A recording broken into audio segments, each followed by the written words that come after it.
Aam Aadmi party ਦੇ ਸਾਂਸਦ ਸੰਜੇ ਸਿੰਘ ਅੱਜ ਮਾਨਹਾਨੀ case ਦੇ ਵਿੱਚ ਅਦਾਲਤ 'ਚ ਪੇਸ਼ ਹੋ ਰਹੇ ਨੇ। ਅੰਮ੍ਰਿਤਸਰ ਅਦਾਲਤ ਦੇ ਵਿੱਚ ਉਹਨਾਂ ਦੀ ਪੇਸ਼ੀ ਹੈ। ਤਸਵੀਰਾਂ 'ਚ ਤੁਸੀਂ ਸਾਫ਼ ਦੇਖ ਸਕਦੇ ਹੋ ਸੰਜੇ ਸਿੰਘ ਅੰਮ੍ਰਿਤਸਰ ਅਦਾਲਤ 'ਚ ਆਪਣੀ ਪੇਸ਼ੀ ਭੁਗਤਣ ਲਈ ਇੱਥੇ ਪਹੁੰਚੇ ਨੇ।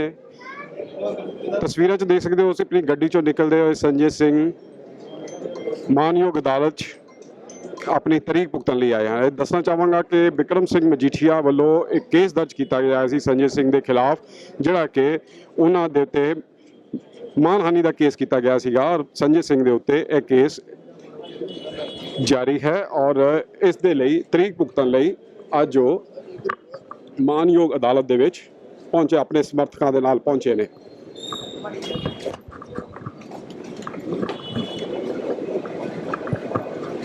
ਤੁਸੀਂ देख सकते हो तस्वीरां साफ संजय सिंह अपने समर्थकों के नाल अदालत परिसर च पहुंच चुके हैं और मानयोग अदालत दे विच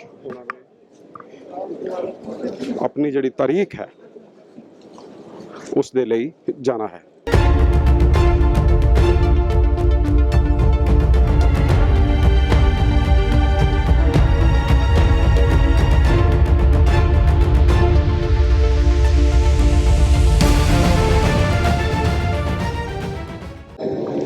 देखिए, विक्रम मजीठिया वाले मामले में आज कोर्ट में पेशी थी और हमारे वकील साहिबान और हम लोग हाजिर हुए यहाँ कोर्ट के सामने। अब उन्होंने अगली तारीख क्या दी है थोड़ी देर में पता चल जाएगा। अभी नेक्स्ट डेट उन्होंने दी नहीं है माननीय न्यायाधीश महोदय ने। जो नेक्स्ट डेट होगी उसके हिसाब से फिर आगे कार्रवाई करेंगे। विक्रम सिंह मजीठिया खुद तो पेश नहीं, अब ये उनसे पूछे क्यों नहीं पेश हुए? मैं तो पेश हुआ ना। कारण क्या लगता है? मैं नहीं, ये न्याय की प्रक्रिया है। न्याय की प्रक्रिया में न्यायाधीश महोदय ने मुझे बुलाया, मैं हाजिर हूँ। हमारे वकील साहब हाजिर हैं। अब विक्रम मजीठिया क्यों नहीं हाजिर है उनसे पूछिए। बीजेपी के नए अध्यक्ष बने हैं पंजाब के सुप्रीम जाकर, आज वो सभी को साथ लेके हरमंदिर साहब माथा टेक गए, अमृतसर में आए हुए हैं। मेरी शुभकामनाएं उनको, लेकिन साथ ही साथ जिस प्रकार की परिस्थितियां भारतीय जनता पार्टी ने देश भर में पैदा की हैं, वो एक कड़ी चुनौती है बीजेपी के लिए और उनके लिए कि उसका वो कैसे सामना करेंगे और कैसे जवाब देंगे। पंजाब में फिर अलायंस होने जा रहा है, अकाली दल और बीजेपी का गठजोड़ होने जा रहा है। मुझे लगता है कि किसी भी अलायंस का कोई असर पड़ने वाला नहीं है।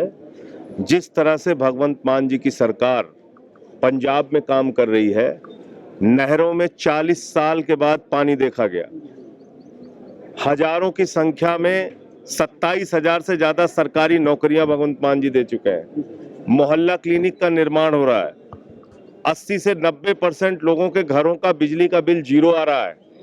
और यही कारण है कि जालंधर के उपचुनाव में हम लोगों को इतनी बड़ी सफलता मिली। तो मुझे लगता है कि कितने भी गठबंधन और ठगबंधन सारे लोग कर लें, इसका कोई फायदा अकाली दल और बीजेपी को मिलने वाला नहीं है। इस गठबंधन की सरकार को पंजाब की जनता ने 10 साल भोगा है, 10 साल। और तब मैं प्रभारी था उस वक्त यहाँ पे, आपको याद होगा क्या हालत थी। हत्या, लूट, डकैती, ड्रग्स के धंधे पूरी तरीके से फैले हुए थे पंजाब के अंदर। तो 10 साल तक तो यही अकाली दल और बीजेपी का शासन रहा है पंजाब के अंदर। अब फिर से अगर वही गठबंधन करने जा रहे हैं तो पंजाब की जनता उनको सबक सिखाएगी। उन्होंने देखा है इनका राज। पंजाब में भी गठजोड़ होने का कारण क्या समझते हैं? देखिए, कानून व्यवस्था जितना अच्छे तरीके से पंजाब की सरकार ने, भगवंत मान जी की सरकार ने, यहाँ के डीजीपी पुलिस ने, सबने हैंडल किया है, मैं समझता हूँ वो अपने आप में अनुकरणीय है। बगैर हिंसा के यहाँ पर कानून व्यवस्था में नियंत्रण करने का काम हमारी सरकार ने किया। दिल्ली और पंजाब दोनों आम आदमी पार्टी की सरकार है, दोनों में से किसको बेटर समझते हैं अभी तक? दोनों सरकारें अच्छी चल रही हैं। हम जो वादे, सवाल ये है कि जो हम जनता को गारंटी दे रहे हैं वो गारंटी पूरी कर रहे हैं या नहीं कर रहे हैं। हाँ, बिल्कुल पूरी कर रहे हैं, वादे से ज्यादा काम हम करके दिखा रहे हैं। तो मुझे लगता है कि यही एक सरकार की उपलब्धि होती है, यही एक सरकार की पहचान होती है कि अपने वादों पे खरी उतरे। भगवंत मान जी की सरकार अपने वादों पे खरी उतर रही है। अरविंद केजरीवाल जी की सरकार अपने वादों से ज्यादा काम कर रही है, इसीलिए तो परेशान होकर मोदी जी रोज मुकदमा करते रहते हैं। तो इसलिए मुझे लगता है कि ये इस वक्त जो हालत है वो पूरा देश इस बात को देख रहा है कि प्रधानमंत्री नरेंद्र मोदी के नेतृत्व में पूरा देश इस वक्त तबाही की कगार पे पहुंच गया है।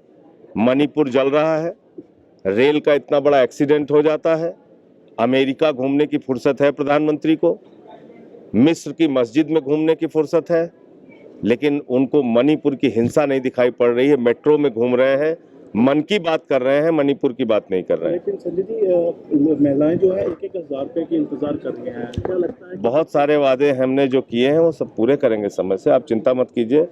बाकी पार्टियां तो जो यहाँ राज की हुई हैं, एक वादा अपना पूरा किए हो बताइए। मोदी वॉशिंग पाउडर को लेकर बयान दिया था आपने। देखिए, मोदी वॉशिंग पाउडर बहुत उपयोगी हो गया है और एक घड़ी डिटर्जेंट का प्रचार आता था कि पहले इस्तेमाल करो फिर विश्वास करो। तो डकैती करिए, हत्या करिए, लूट करिए, भ्रष्टाचार करिए, देश में लाखों करोड़ की संपत्तियों को लूटने का काम करिए और भारतीय जनता पार्टी में शामिल हो जाइए। नरेंद्र मोदी जी का जो मोदी वॉशिंग पाउडर है उससे आपको धुलकर राजा हरिश्चंद्र बना दिया जाएगा। पूरे देश में आज जिस तरह से मोदी जी एक एक भ्रष्टाचार, उन्होंने कहा था भोपाल में कि एक भी भ्रष्टाचारी को नहीं छोड़ूंगा, हर भ्रष्टाचारी पे कार्रवाई करूंगा। अब समझ में आ गया महाराष्ट्र का घटनाक्रम देख के कि मोदी जी ने कहा था एक भी भ्रष्टाचारी को नहीं छोड़ूंगा, हर भ्रष्टाचारी को मंत्री बनाऊंगा, तो मंत्री बना रहे हो। ਮਾਨਹਾਨੀ ਕੇਸ ਦੇ ਵਿੱਚ ਆਮ ਆਦਮੀ ਪਾਰਟੀ ਦੇ ਸਾਂਸਦ ਸੰਜੇ ਸਿੰਘ ਅੱਜ ਮਾਨਯੋਗ ਅਦਾਲਤ ਦੇ ਵਿੱਚ ਪੇਸ਼ ਹੋਏ ਨੇ। ਮੈਂ ਦੱਸਣਾ ਚਾਹਾਂਗਾ ਕਿ ਬਿਕਰਮ ਸਿੰਘ ਮਜੀਠੀਆ ਨੇ ਮਾਨਹਾਨੀ ਦਾ ਦਾਅਵਾ ਕੀਤਾ ਸੀਗਾ ਔਰ ਮਾਨਹਾਨੀ ਦਾ ਕੇਸ ਸੰਜੇ ਸਿੰਘ ਦੇ ਖਿਲਾਫ ਕੀਤਾ ਸੀਗਾ ਔਰ ਸੰਜੇ ਦੇਨ ਸਿੰਘ ਉਸੇ ਕੇਸ ਦੀ ਤਰੀਕ ਭੁਗਤਣ ਅੱਜ ਅੰਮ੍ਰਿਤਸਰ ਪਹੁੰਚੇ ਨੇ। ਕੈਮਰਾ ਪਰਸਨ ਵਿਪਨ ਦੇ ਨਾਲ ਜੋਤੀ ਬਹਿਲ, ਦੈਨਿਕ ਸਵੇਰਾ ਟੀਵੀ, ਅੰਮ੍ਰਿਤਸਰ।